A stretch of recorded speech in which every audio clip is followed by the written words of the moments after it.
Cannabis Common Sense, the show that tells the truth about marijuana and the politics behind its prohibition.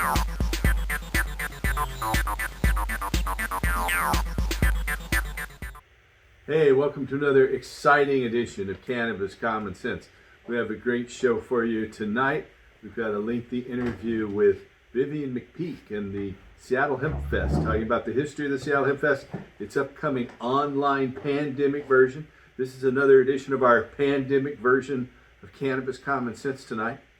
We also have our hemp news segment that's coming up and some other interesting news clips here with Rick Steves and more. So stay tuned as we bring on our infamous dancing cannabis leaves. I feel the force.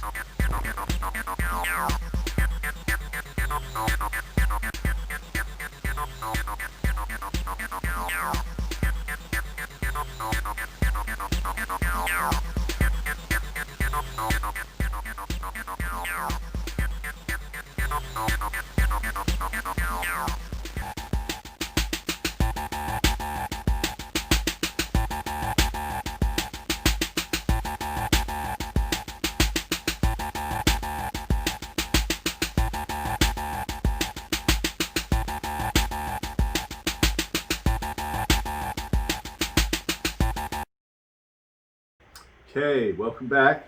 Our hemp news segment. Tonight's first story is out of South Dakota. South Dakota polling data commissioned by a marijuana opposition group shows voter support for a pair of 2020 cannabis legalization ballot measures. According to the survey results, some 70% of respondents backed South Dakota's Initiative Measure 26, which establishes a medical cannabis access program in South Dakota, and some 60% of voters support Constitutional Amendment A, which legalizes the adult use marijuana market.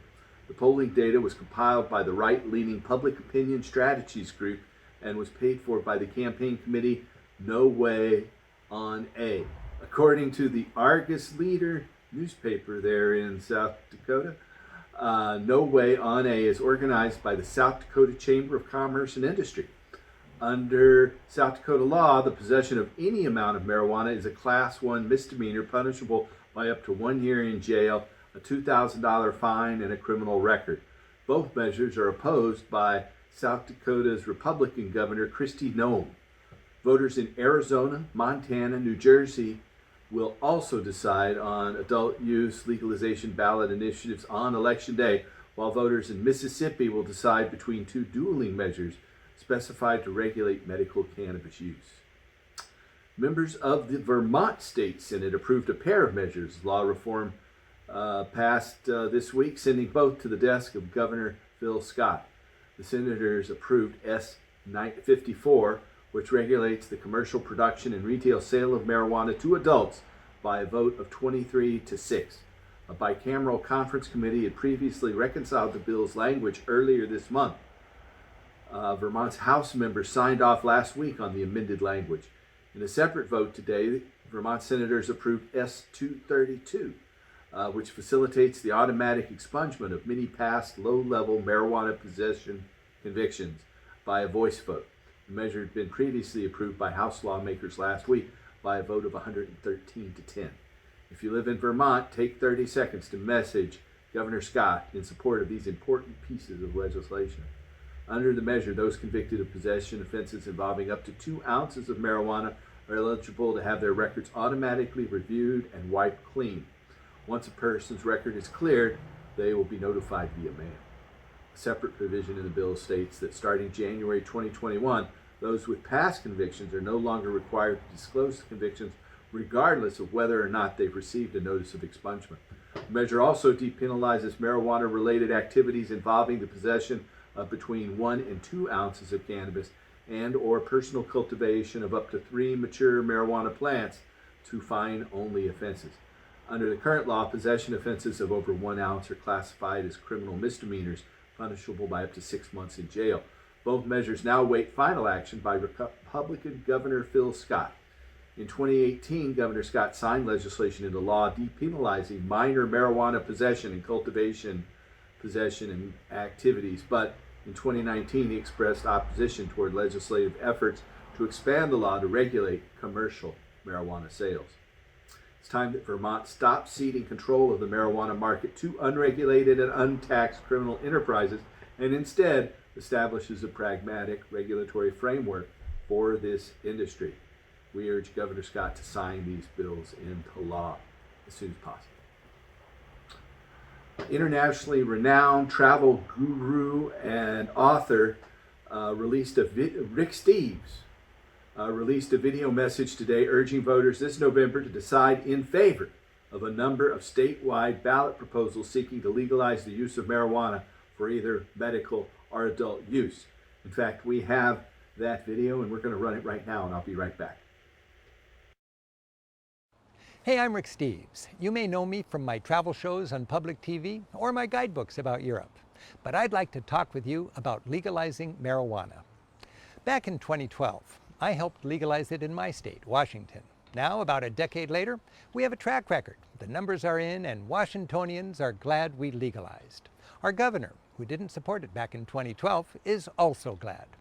Rather than a thriving black market enriching gangs and organized crime, we now have a highly regulated and highly taxed legal market, contributing about $400 million a year to our state's budget.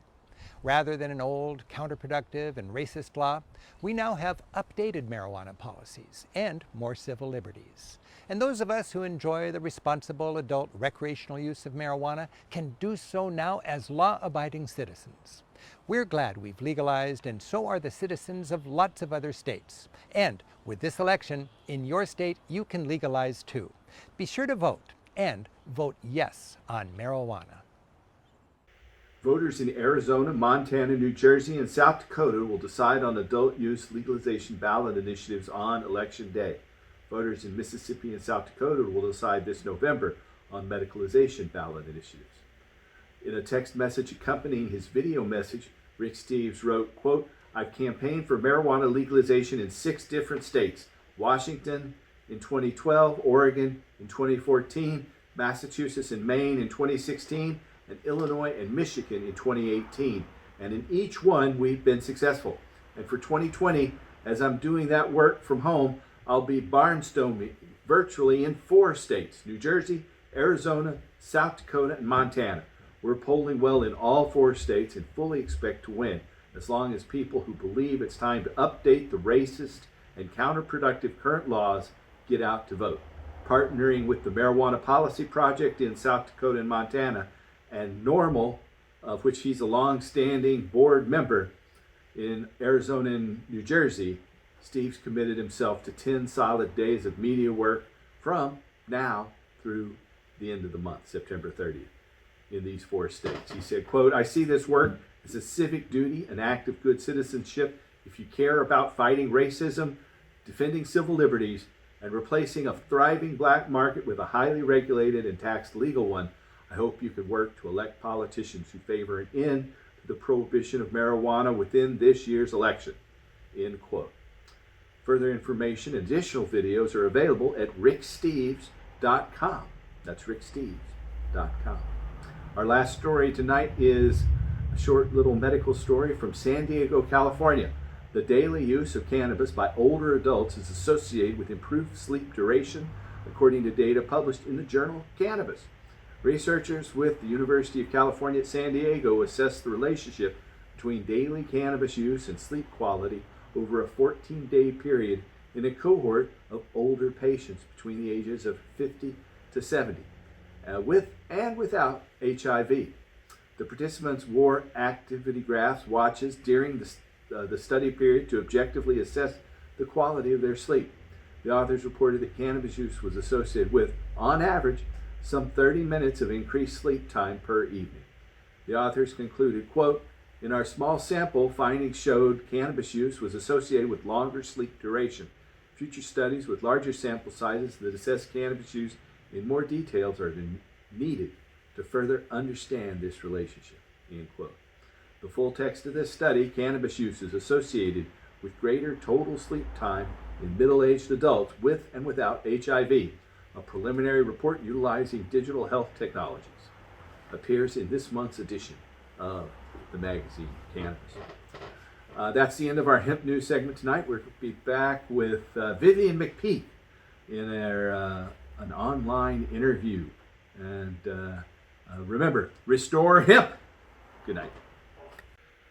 Hey, thanks for watching Cannabis Common Sense and our hemp news. I want to let you know that we have a physician referral service. We've actually helped almost 500,000 patients across the country, including 270,000 just through THCF medical clinics alone. But we have a referral to medical clinics all over the country. If you need help or you have a loved one that needs help getting a medical marijuana permit, then you can call us at 503-235-4606. That's 503-235-4606. So we hope we can help you and help restore hemp. So I'd like to welcome you back to the show, Vivian, in the new pandemic age here. At least we don't have to travel as much. That's right. Yeah, saving money on gas. That's true. That's true. So for our audience members who don't know, Vivian McPeak has been the main spokesperson of the Seattle Hemp Fest for years and years and years, right? How long is it? 25 years now, Vivian? 29.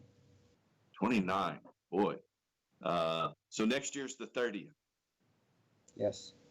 Right. So tell our audience about the Seattle Hemp Fest. We run videos from there all the time on our low budget cable access TV show. That's where some of the best information comes across, man. Authentic information from alternative media where it counts. Hemp Fest has been the largest annual cannabis policy reform event in the world for quite some time. I think that we're the most socially responsible in many ways. In a normal year, in a non-dystopian hellscape, Netflix apocalyptic movies year, we would have 100,000 people down on the waterfront, roughly, 350 arts, crafts, food, and informational vendors, multiple stages. We've been as high as 6 stages, but lately we've had 3 or 4. 100 high-class musical acts, 100 to 120 speakers, a 100 by 40-foot circus tent with panel discussions both days, all day long, with huge cadre of luminaries from the drug policy and cannabis policy reform movement. On the beautiful Seattle waterfront, right on the Puget Sound in view of the Space Needle. It's been quite an experience. This year, of course, is radically different for all of us. Yeah. So you've been doing this for almost 30 years now, going back to, let's say, the transition that's gone on over the last decade, especially. At the beginning of the last decade, marijuana was still illegal. We didn't know we were going to come up for a vote there in Washington in 2012. And then the market transitioned. I know that there was an attempt by your organization, and you set up legal smoking places 1 or 2 years, but somehow those were taken away. And last year and the year before, you were dealing with access to the park and the corporate masters that run the high-tech industry there around the Seattle in general, and of course right around the waterfront area where the Seattle Hemp Fest has been for most of its history. Can we talk let's talk about that transition. I can cover all of that, sure. Well, we feel pretty confident that Seattle Hemp Fest played a role in tilling the soil so that it was fertile enough to have Washington be one of the first 2 states to have some serious reforms. There is no doubt that is the case. Marijuana might not be legal in the United States, maybe anywhere, if it wasn't for, that tilling the soil, so to speak. Yeah, I mean, you can't deny there's 100,000 cannabis enthusiasts down every year, year after year after year, and nothing ever goes wrong. That's undeniable. And so the police love it. Yes. We have a great relationship with the law enforcement, almost embarrassingly so with everything going on these days. It didn't start that way, right? At first. No, we proved ourselves, and we worked aggressive diplomacy with them, and we have our own trained security staff called our Safety Patrol with over 100 trained people that go through about 24 hours total of training in non-violent conflict resolution and policy issues and stuff like that. And basically, the police let us run the whole 100,000 person event. They stay outside most of the time. They have a little compound. They've got our radio on our security channel, and they say, if you need us, call us. We'll be there. But you guys have it. You got it wired. And I remember the days when that wasn't so, though, back before a decade ago, when back 22 decades. in the late 90s. In the late 90s, they were doing buy busts, undercover buy busts at Hemp Fest and stuff. But we worked very, very aggressively with them. And now when we go to these big city meetings with the Special Events Committee, which is like 20 departments of the city all in a huge table, big square, a bunch of tables and stuff, it's the police department that consistently is standing up for us and saying, no, that's not true. These guys are on that. We work with them. They have it wired. You can't get away with that. I've actually seen police captain and sergeant stand up for us multiple times saying, I'm sorry, but I got to intervene. That's not true. These guys have that wired. So anyway, 2012, the voters of Washington State voted for I-502, which was, very controversial and split the regional reform community in two. I voted against it, and most of my friends and colleagues voted against it. At the same time, I also celebrated when it passed, which is really crazy, but I knew how significant it was. I was just concerned that we were going to get stuck with what we thought was a incomplete and inadequate law, and that's been the case, actually. Yeah, that's what's happened. That's what's happened. A lot of good has happened, but a lot more good could have happened, in our opinion. And this has prevented that. It's prevented the natural evolution where we could have gone much farther, I think, and the medical marijuana community got kicked under the cannabis, in almost a criminal degree. But not to derail on all of that. Cannabis became arguably legalized or decriminalized, state legalized here in Washington State in 2012. Believe it or not, that made things much harder on Seattle Hemp Fest. Nowadays I hear people say, "Oh, Hemp Fest, are you still doing that? Isn't it legal?" And I bristle at that. I'm like, really? Is there a memo that went out that I didn't get or something?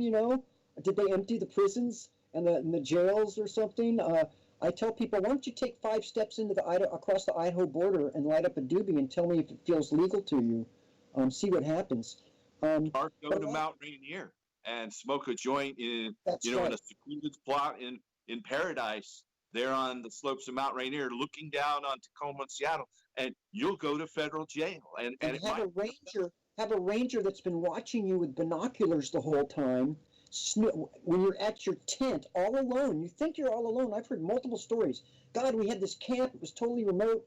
We come out of the tent in the morning with a bong, and 30 minutes later, a bunch of rangers show up, search us, give us felony possession on federal property charges, right? It's lunacy, right? This is not legalization, or at least it's not what we worked 30 years for of our time. That said, there are stores where people can go in, brick and mortar stores, and they can peruse all kinds of cannabis and buy it and get in your car and drive off. You don't even have to look in your rearview mirror because the cops aren't and some of them are owned by Native Americans, which is a good thing. It's good to see the Native American community starting to empower us. I particularly am in favor of the return of sovereignty to the Native nations myself, and I think we should abolish the presidency, abolish the Senate, make all the judges elected, and go from there. We need some massive reorganization and restructuring of the government. But that said, Seattle Hemp Fest was there at that transition from illegal to legal, and you guys really pioneered the concept of smoking areas. I know there were fireproof retardants around fenced areas and checking ID for 1 or 2 years there, right?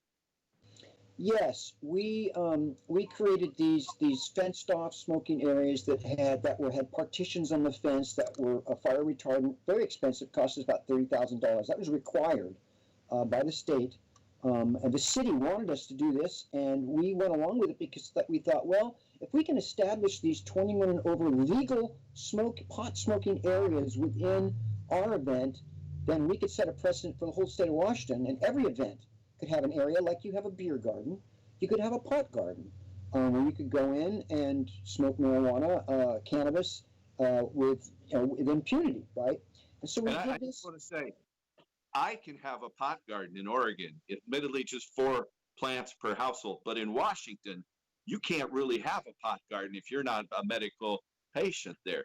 That's so it's There were real. two principal reasons, Paul, that I voted against I-502. One was no home grow provision if you're not a patient, and if you are a patient, it stripped away the amount of plants and the amount of cannabis that a patient could have. It stripped it down to about 1/4 of what it previously was before this supposed legalization, right, under our medical marijuana laws. So we took 1 step forward and 2 steps back for patients, and then the non-scientific per se blood level DUI law, which is not based upon anything except polling, and so we traded a possession charge for a DUI, which is much worse, right? And so if you have 5 nanograms of cannabis metabolites in your blood, impairment, you can't even argue I wasn't impaired because impairment's not even a component of the law.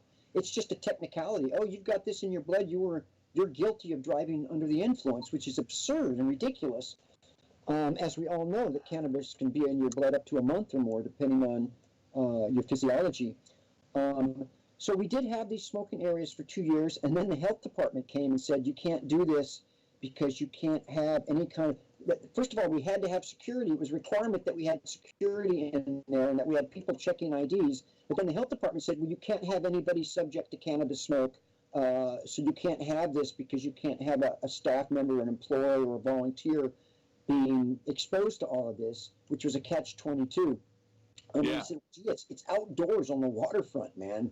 You know, I mean, give me a break. Yeah. There's no way that the particles, parts per million is going to be even exposure to this outdoors. How did that enforcement start? I mean, did they just come to you and say, hey, you can have it, you can have it? Hey, now the health department says no. And well, it's funny because the city said, you've got to do this. And we said, and we talked about it. We said, okay, we'll do this. And they said, well, it's going to have all these signs. It's going to have security. It's going to have this fire retardant stuff and out of public view and fencing. And it cost us about $50,000 to do this. And so we did it for 2 years. And then the health department comes in and said, you can't do this, right? And now we're stuck with all this fire retardant stuff that we have no use for and all this stuff. And so it was very frustrating. But that's the way bureaucracy works, right? The other thing that has been tough after legalization for us is that our funding really dropped out significantly. And it was well, actually, that's not true. First, it went way up. And we ended up ending the year with about $200,000 profit for the first time ever for a couple of years. And then, as happens with citizen initiatives, where the citizens make great advancements in a state, the state legislature came in and passed this law barring cannabis businesses, 502 businesses, whether they're a producer, processor, packager, or retailer, barring them from advertising in any way at events like Hemp Fest, in a public park, on public property, events of this nature. So this was obviously targeted at the Seattle Hemp Fest. I mean, I don't know how else. Yes, it looked like they were very effectively trying to destroy our revenue base, and that's not the only thing that they've done to destroy our revenue base. We just won a battle in court against the city of Seattle, trying to stop our membership programs, and now we have a Supreme Court appeals court, an appellate court constitutional challenge to the advertising laws in a different court. And so we're fighting, even though we're on our lips because of COVID, and I imagine we'll get to that, we are still fighting for the industry and fighting for the movement and fighting to defend ourselves because we went from a $200,000 profit margin to a 2%, literally having $1,000 on December 31st in our bank account until the returning vendor money came in January because of this advertising law assault. And then so, we have to raise $750,000 every year and every non-COVID year to throw Hemp Fest. It's a free event. We can't charge money because it's a constitutionally protected free speech event. We charge 10 cents. Now it's a commercial event. Don't get a permit. The only reason they let us do it is because they can't stop us because nothing's ever gone wrong. And as you know very well, Paul, there's only two ways that they can stop you from having a free speech event, and one is public health, public safety. They can come and say, well, this is not safe. You can't have it because, you're endangering people because you haven't been able to do this right. And they've never been able to do that because we've always pulled it off. The only other way they can do it is try to just make it so costly through regulatory demands, right, on permit demands that you can't afford to do it anymore. And that's what's happening with our Portland Hempstock Festival. The police would refuse. We never were able to establish a working relationship with the bureaucracy of the Portland Police Bureau. And admittedly, the Portland Police Bureau has more assaults against citizens than any other major city in America. You wouldn't really know that if you didn't live here, but the police here have always... The BLM protest, you would, right? Yeah. But now perhaps, but they shut us down. They never allowed us to after the last 5 years, they opposed our permit process. And then once the city council met and gave us our permit, you came in and testified to help us on that. I remember, but once they gave us our permit, they made our event untenable. I mean, at one point, they even established a line on the sidewalk between two parts of our event and made people go through security checks going in and out of one. So if you got a pipe on one side or a lighter even, you had to throw it away when you went to the other part of the event.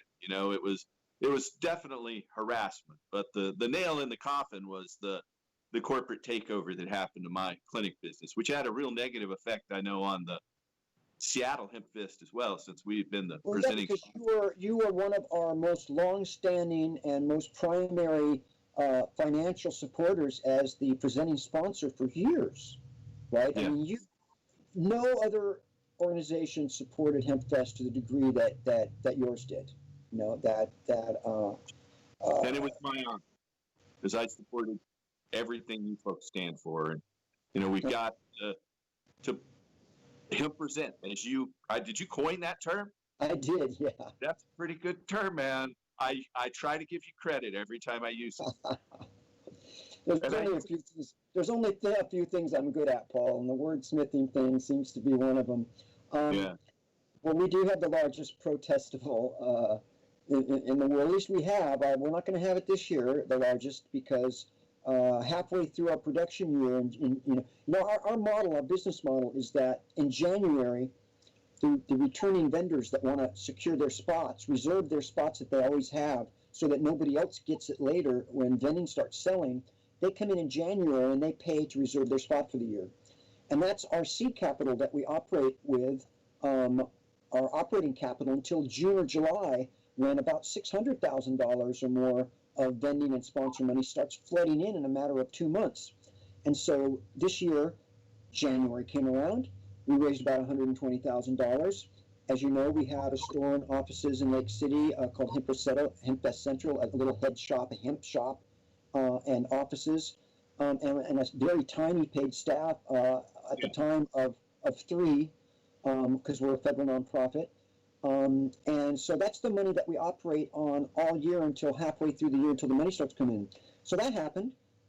We took that money in, we registered all those returning vendors, and then in June 1st, right before all of the revenue started to come in to produce our event, the city, after months of us telling the city, look, man, are we going to get a permit? Can we do this safe? When COVID showed up in March, we're like, okay, we'll be fine. We're in August, right? How long can something like this last, right? I mean, this will be way over by August in our naivete. And then a few months went by, and we're like, God, this is like looking kind of bad, Then another couple months went by, and we went, oh my God, this is terrible. And so, in April, we start contacting the city. Hey, what's going to happen here? Are we going to have an event or not? Crickets. They wouldn't tell us anything. So we contacted the governor's office. We need to know what's the prognosis here. Are we going to get a permit? Can we do this safely? And we're very concerned because, people are going to be sharing joints and pipes at our event. There's going to be thousands of young people that think they're going to live forever. And they're going to be sharing, right? And we're like, my God, we could be a super spreader event. and people could die. Yeah, like the Sturgis motorcycle thing has turned out to be. Yes, or these church congregations and stuff. So, and we're going to have 100,000 people, so we could have killed thousands of people if it wasn't done right. So anyway, they wouldn't tell us anything until June 1st, and that's when they said, we're not processing any special event permits until this date, and then we'll make a decision then. That was in August. Well, our event's in August, right? And so there's no way we could wait we could keep taking people's money and then wait till August to find out if we're going to have an event, right? And so unfortunately, we had already blown through most of that $120,000, right? Just operating. And so we're $120,000 in debt without a big event right now. That's the situation that HempFest is in. I can guarantee you that most of your early, booth fees, your people will allow that to roll over to the following year, but then that just puts a hole in your budget for next year, I know. But yeah, then where's your seed capital in 2021? Right. I'm very doubtful that HempFest Central is going to exist 2 months from now. I think our store and offices is gone. Whether there's going to be a HempFest in 2021 or not, our 30th anniversary, we're so close. It's very dubious, frankly. I know you've scaled back already compared to you have less stages than you. At one point it was like 5 stages in the Hemp Post. 6 stages. Yeah, we scaled back even the size of the event. Those stages are very expensive, and they cost anywhere from $20,000 to $30,000 because you have to have the scaffolding, the staging, the PA system, the porta potties, the fencing, the generators, right? Hospitality, all this infrastructure, canopies and stuff. And so we were scaling down because the legislature passed that law that basically gutted all of our advertising, right? And so last year, originally they said, well, if you're a cannabis business, the state, the LCB, the Washington State Liquor and Cannabis Board, which was as the organization which was interpreting the law, right? It was up to them to interpret what the law meant. And originally they said, well, if you're a cannabis business, you can have a booth at HempFest and you can have, your banner, but you can't talk about your business at all, and you can't talk about your products at all. You can just have information like, oh, CBD does this, or THC does this, right? And why would they want to do that, right? Well, so only a handful of cannabis businesses decided to do that anyway, either to support HempFest or just to have a presence there because it's a great party and they got a booth to operate out of and they got their logo. And then last year, right before HempFest, the LCB came out, put a memo out, and sent it to all the businesses in the state, hundreds of cannabis businesses, and said, actually, we've reinterpreted it. You can't even have a booth. You can't even have your logo. You can't have any presence at HempFest. So we immediately filed a federal lawsuit, a constitutional challenge of that, a lawsuit in state court, Superior Court. Okay. And within a week, the LCB put out a second memo that says, well, maybe we weren't clear enough. Actually, you can have your logo and your name and stuff. They completely did a backtrack, but it was too late. They had scared everybody. The damage was done. You know how it is.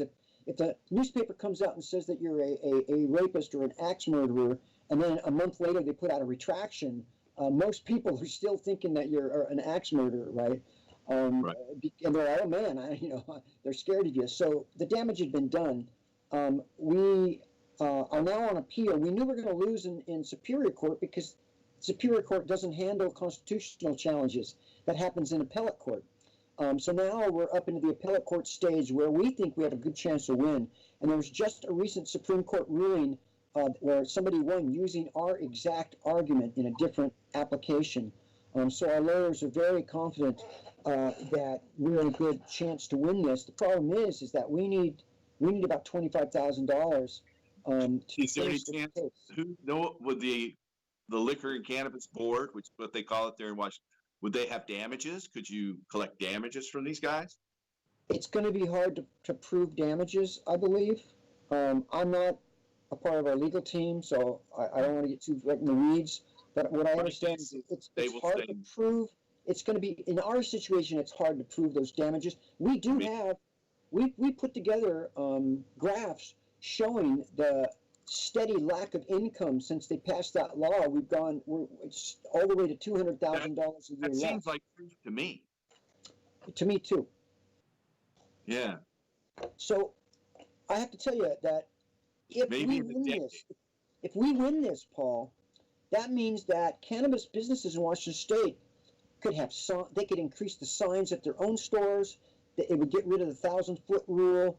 They could be at any event. They could be advertising at events and stuff, as long as it wasn't like a Little League game. We would have a huge win for the industry. So we have turned to the cannabis industry recently through industry groups and said, look, we can win this. We need $25,000 because we need to hire this ace appellate lawyer who specializes in this kind of case. And we put together a GoFundMe, and we've originally raised $167. Now it's up to about $900. And we're just like, man, if everybody gave us $1,000, we'd be there, you know. And you're essential businesses. You know, you've got business like you've never had in the history of this industry. This year in COVID, you're cleaning house, kicked down. If we only had $100 from everybody, we'd be looking pretty good. It's been very difficult, man. We're not feeling that we're getting the kind of support that we would expect. So it's been very frustrating. So how does somebody locate the GoFundMe drive for our audience out there? If they want to help with the GoFundMe drive for your legal case on advertising in Washington State, where would they go? Can you say? Yeah. I think they would search for Seattle Hemp Fest or something. I think they would go. Let me just bam. But I'll tell you though, there's another GoFundMe that we're just trying to raise money for the Seattle Hemp Fest to survive this COVID thing. Lawyers, right? You know, we've been fighting. You know, it's embarrassing to have to turn to the community after 29 years of being self-sufficient. And you know, in the history of Hemp Fest, which is months away from 3 decades, we've never defaulted on a financial obligation or commitment in the history of the organization, because that's just not how you do things. So it is brutally painful for us to be in this situation, frankly. We are pivoting to a live stream event. We've got a world-class 2-day global live stream event planned for October 10th and 11th at hempfestonline.org. We're building a separate website just for it. We're going to have one Vimeo channel of panel discussions all day long, both days, and one Vimeo channel that's going to be pretty much the main stage channel, kind of like main stage, with 20-minute music performance, 20 minutes of speakers, another 20-minute music performance every hour. We've got bands lined up from Ukraine, Japan, Chile.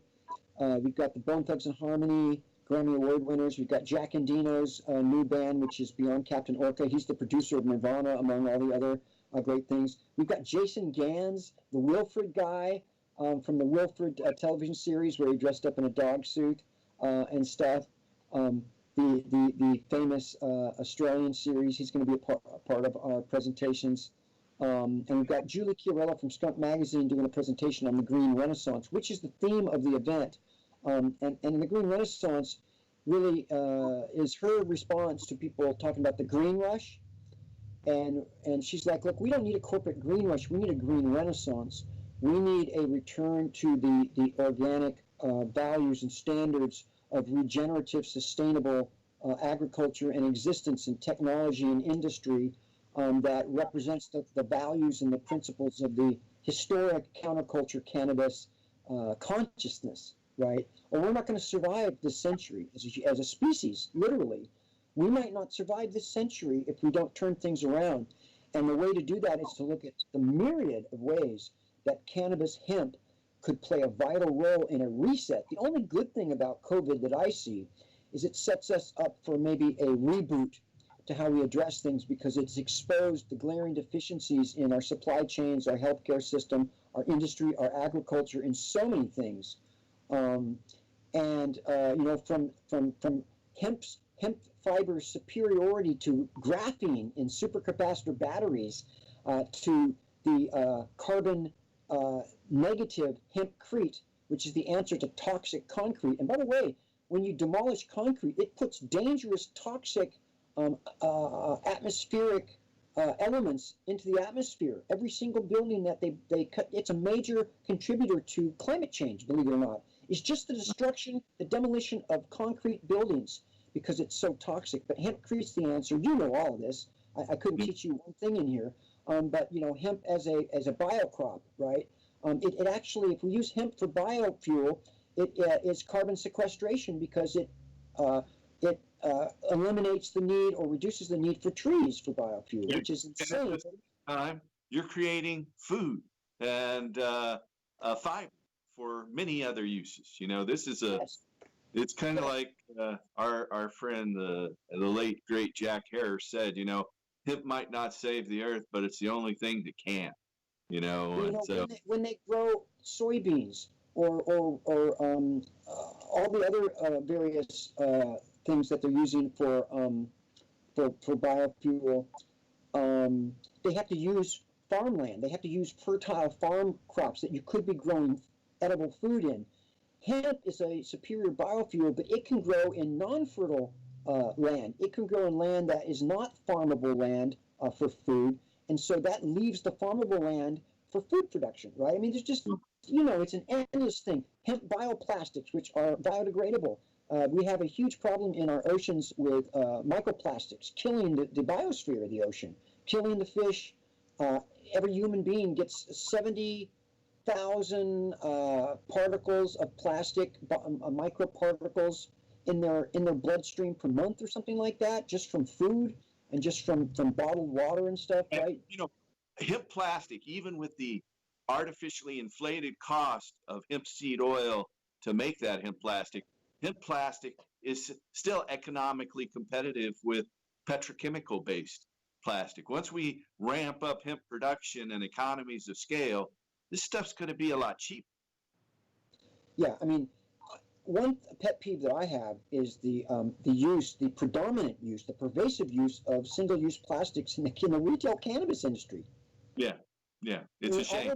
All of this packaging, all of this excessive doob tubes and packaging and stuff, that's going to be around for hundreds of thousands or more, tens of thousands of years in our biosphere. And there's no need for it. Right now they've got cardboard slider doob tubes or hemp plastic, and I know Sauna Packaging out of, I think, Portland, Oregon, is making reusable, or compostable hemp plastic cannabis packaging, right? But we need to be the leaders in this movement, and I don't see it happening, and it's very disturbing and alarming.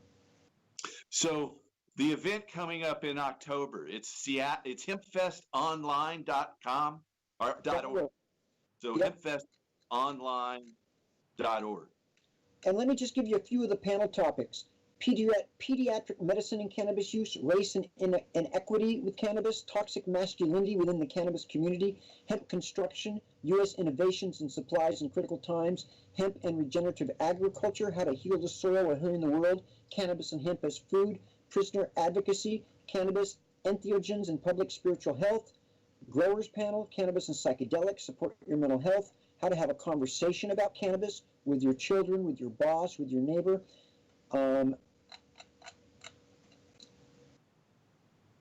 Decarb infuse dosing, urgent call, hemp legislative and regulatory update, and of course our keynote, which is the Green Renaissance with Julie Chiarello. Those are just some of the panels that have been confirmed, and there's more being put together right now. All right, well, I look forward to it. So the dates again in October? It is October 10th and 11th. Mm-hmm. Mm-hmm. And that'll be at hempfestonline.org from 8 a.m., from 12 p.m. to 8 p.m. Pacific Standard Time, both days. We've got participants coming in from all over the world for it.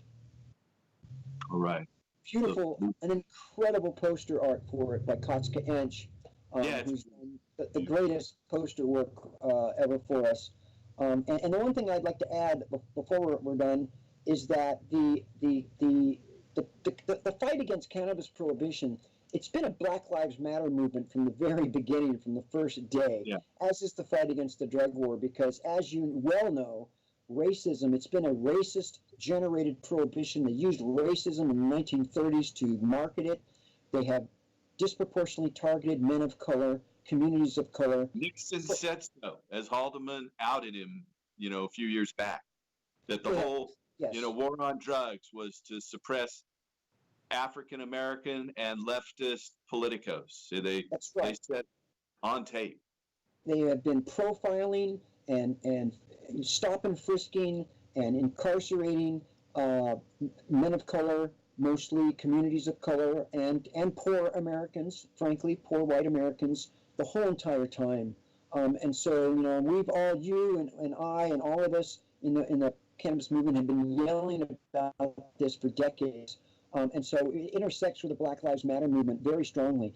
And a lot of us are working for racial and gender equity within the cannabis industry as well. Because as you know, there's something in the corporate industry called the glass ceiling, where women can only seem to go so far because it's mostly white men that dominate everything. And then there's the glass ceiling in the cannabis industry, and that's where women and people of color don't have equal opportunity. It's starting to change. And there are some great leadership, women and minority leaders in the cannabis industry starting to emerge. But there are give a shout out to any of those people, Well, I want to give a shout out to people like Rashawn Everett from the Greenwood Project, who is training people from the black community, not only for employment and managerial positions in cannabis industry, but for ownership positions, right? And the Minority Cannabis Business Association. There are some great people working to remedy this. And then, of course, there's all kinds of people like R. Warner from Cannabis Basics. I mean, there's so many people, women involved, that have started their own businesses. Ophelia Chong, all kinds of great women involved. If I start and your saying keynote speaker, of course. What's that? And your keynote speaker, of course. Yes, absolutely. So let's talk a little bit in the minutes we have left here about the current political climate. I mean, we were talking about the dystopian horror of this year. 2020 has always meant clear vision, right? I'm going to see 2020, but that is not the case. Well, I mean, we're nations maybe going blind. We are looking at a deliberate assault on the Constitution, on the rule of law, on the separation of powers, on every progressive issue imaginable. Right now, we've got leadership in Washington State, or excuse me, in Washington D.C. that is dishonest, that is corrupt, criminal, willing to divide Americans for personal gain. It's a toxic environment. It's leadership that is fanning white nationalism, and is deliberately pitting American against American to the point where now there's Americans shooting each other in the streets. It's just starting. It's a very dangerous. It's the most dangerous time in the history of this nation, I believe. That we're on the precipice of descending into being a dictatorial fascist state, frankly. And I don't think that I'm exaggerating at all. No, I don't think you are. Some of the smartest political minds agree. I have vague memories as a child in the 60s of 1968 and 69, 70, when, they did deploy troops that shot students at African American universities. And of course, Kent State is the one that stands out, but they attacked several and murdered several. It's happened before. And I have to say that our leadership then wasn't even half as corrupt and as ruthless as what we're dealing with right now. It adds a whole new level of meaning to the Orwellian term doublespeak. I mean, the situation with the Republican Party and the Supreme Court right now.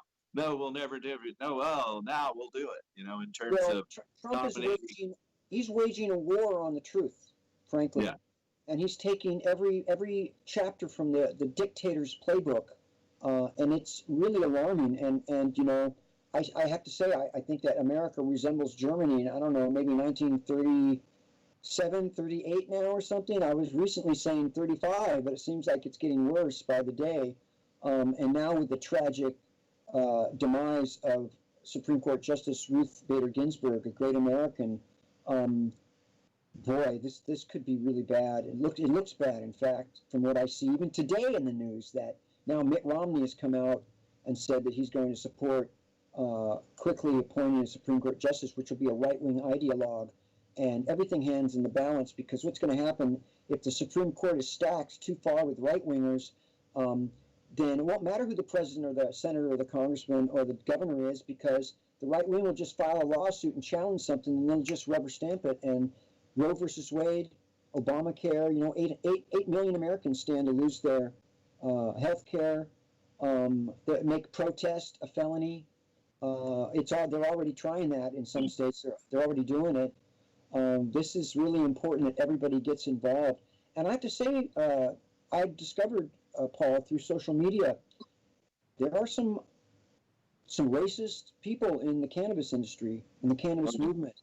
It's appalling. I didn't realize the degree to that, and I think that everybody has clarity of mind, needs to not be afraid to stand up and to speak out for truth and for justice, social justice, because we might not have the chance tomorrow if we don't do it today. Amen. Well, again, we're here today to promote Seattle's Hemp Fest that's coming up online. It's hempfestonline.org. Yes. If our viewers can help with that important court battle in Washington State, or financial support for your important organization, you know. Thank you. Let me just say that I will post both of the GoFundMe's on our Facebook, and that's Facebook/Seattle Hemp Fest. All right, and we'll insert some text of that into our video here as well. Anything else you want to say in closing, Vivian? Paul, I want to thank you for the incredible advocacy and activism that you have been doing for decades, for as long as HempFest has been around, if not longer. You know, you are a great voice in our movement, and also a great friend, and I appreciate you very much. Well, I appreciate you too, and I appreciate all your groundbreaking work, and I look forward to seeing it continue. And you know, just blessings and prayers for your improved health. I know you've had a lot of health challenges that aren't over, so I hope you and everyone out there is makes it through this thing alive and better. And we got to work to change this. And mask up and stay safe, everybody. All right. Thank you, Vivian. Thank you, man. Restore Hemp. Restore Have a good one. Okay. Thanks.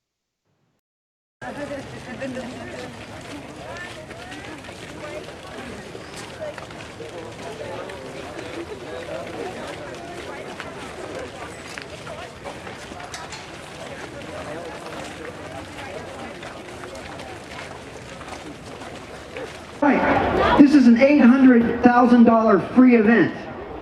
I'll say it again. This event that we give to you for free for 27 years costs $800,000 to produce.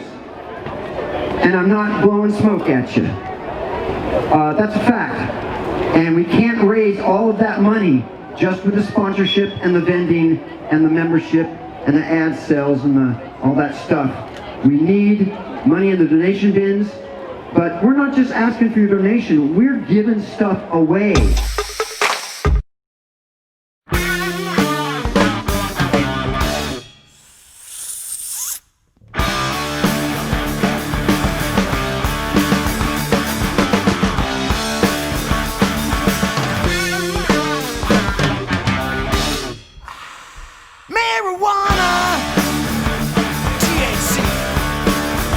Sweet sativa, Dick Queen, sent to me.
face. Oh my God, what are you doing? DEA. Well, you know what? The DEA are full of good people that think they're doing the right thing. Good people go home to their wives and children, they work real hard, they think they're doing the right thing. They're wrong! The pot laws are evil, un-American, disgraceful, travesties of justice.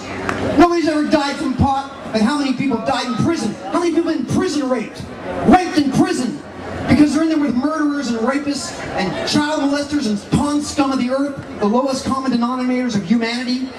You know, people that don't even earn the air they breathe because they're criminals. And they put pot people in there. And that's why we're going to come back year after year after year. If my grandkids have to do this, when I'm dead, we're going to do this because we're going to legalize it, man. And then we're going to advertise it. And then we're going to monetize it. They talk about marijuana. Oh, marijuana is the gateway to drugs. It's the gateway to drugs. That's a lie. Marijuana, if it was legal, would be the gateway to economic recovery, because we can make so much money from industrial hemp and medical marijuana and selling marijuana in stores to adults.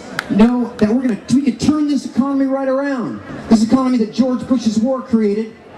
Millions of dollars to kill thousands of people. Why? Because they wanted to go and rape and pillage for oil over there with all their corporations.